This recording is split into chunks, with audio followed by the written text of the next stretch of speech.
Et si je vous disais que la prison la plus sûre n'a pas de barreaux, qu'elle est invisible, et que nous en sommes à la fois le prisonnier, le gardien et l'architecte?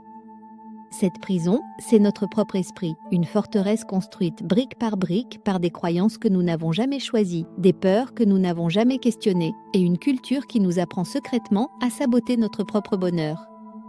Restez avec moi jusqu'à la fin, car je vais vous donner les 5 clés qui ouvrent les portes de cette prison mentale, et la dernière clé pourrait bien être celle que vous cherchez depuis toujours. Nous pensons tous vouloir changer, échapper à cette routine grise, à ce sentiment diffus d'insatisfaction, mais nous restons piégés dans ce que les psychologues appellent l'inconfort connu. C'est cette relation qui ne nous convient plus, mais qui nous rassure. Ce travail qui nous ennuie, mais qui paie les factures. Cette vie subie que nous connaissons par cœur. Nous y restons parce que l'inconnu nous terrifie davantage que l'inconfort. Nous avons peur de perdre le peu que nous avons réussi à construire, même si ce peu nous rend malheureux. Le grand penseur de l'école de Palo Alto, Paul Watzlawick, a résumé ce piège dans une formule simple et redoutable. Si vous faites ce que vous avez toujours fait, vous obtiendrez ce que vous avez toujours obtenu. Le changement n'est pas une question de volonté, c'est une question de lucidité. Il s'agit de pivoter intérieurement, de déconstruire le système de pensée qui nous maintient captifs. Si vous êtes prête à comprendre ces mécanismes pour enfin choisir votre vie au lieu de la subir, alors abonnez-vous dès maintenant et activez la cloche, car chaque vidéo est une clé pour déverrouiller votre potentiel. Le premier mécanisme, la première brique de notre prison, c'est la culture du malheur. Nous baignons sans nous en rendre compte dans l'idée que la vie est une lutte, qu'il faut souffrir pour mériter sa place, que le bonheur est une cerise sur un gâteau de labeur. Cette petite phrase « on n'est pas là pour rigoler » entendue dans l'enfance, agissant comme un vaccin contre la joie. Dès qu'une opportunité de bonheur durable se présente, une relation épanouissante, un succès professionnel, une partie de nous n'y croit pas et s'arrange pour tout saboter, parce que nous avons intégré l'idée que la vie, la vraie vie, c'est sérieux, c'est difficile, et ce n'est certainement pas un long fleuve tranquille. Cette croyance est si profonde que nous devenons accros au drame, aux mauvaises nouvelles, parce qu'elles nous font nous sentir vivants par contraste. Regarder les tragédies du monde à la télévision nous donne l'illusion d'exister, simplement parce que nous ne sommes pas morts, au lieu de nous sentir vivants parce que nous sommes pleinement, radicalement vivants. L'écrivain Albert Camus avait cette phrase terrible « Ne dites jamais que vous êtes heureux, c'est comme le crime de droit commun, n'avouez jamais ». Avouer son bonheur, c'est prendre le risque d'être jugé, d'être accusé d'indifférence face à la souffrance du monde. Mais c'est un piège, car c'est précisément en cultivant notre propre bien-être que nous devenons une ressource pour les autres. Le deuxième mécanisme est l'habitude des rapports de force. Dès qu'un désaccord apparaît avec notre conjoint, notre enfant ou un collègue, notre système nerveux reptilien prend le dessus. Ce n'est plus une conversation, c'est un combat, il faut avoir raison, il faut gagner.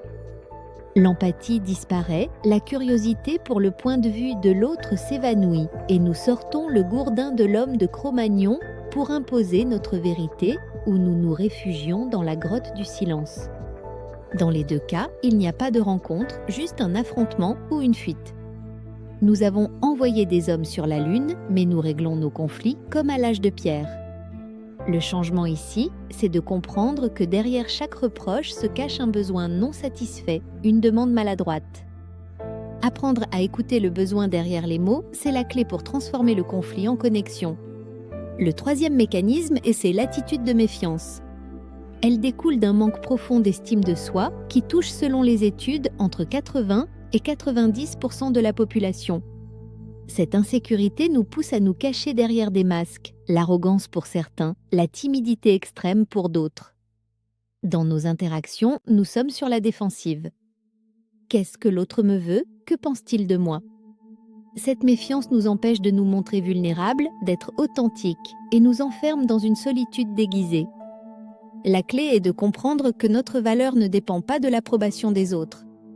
C'est un travail d'acceptation de soi, de réconciliation avec sa propre lumière et ses propres ombres. Le quatrième mécanisme est la culture de la séparation. Notre esprit adore mettre les choses dans des cases, c'est bien ou c'est mal, c'est un succès ou c'est un échec, nous contre eux. Cette pensée binaire nous divise de l'intérieur et nous sépare des autres. Nous opposons la liberté et la sécurité, la carrière et la famille, le corps et l'esprit. La clé est de remplacer le soi-soi par le « et ». Je peux être à la fois fort et vulnérable, ambitieux et serein, rationnel et intuitif. Cette pensée inclusive nous reconnecte au nous, à ce sentiment d'appartenance qui est un pilier du bonheur. La plus longue étude jamais réalisée sur le bonheur, la fameuse étude de Harvard qui a suivi des centaines de personnes pendant plus de 87 ans, a prouvé que la qualité de nos relations est le prédicteur numéro 1 d'une vie longue et heureuse. Le bonheur, c'est le nous.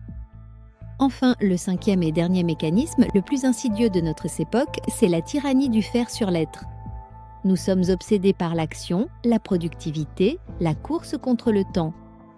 Nous courons sans cesse en pensant que c'est ainsi que nous serons reconnus, aimés, validés. Nous remplissons nos agendas pour ne pas sentir notre vide intérieur. Le burn-out, le mal du siècle, n'est rien d'autre que l'épuisement de l'être par le faire.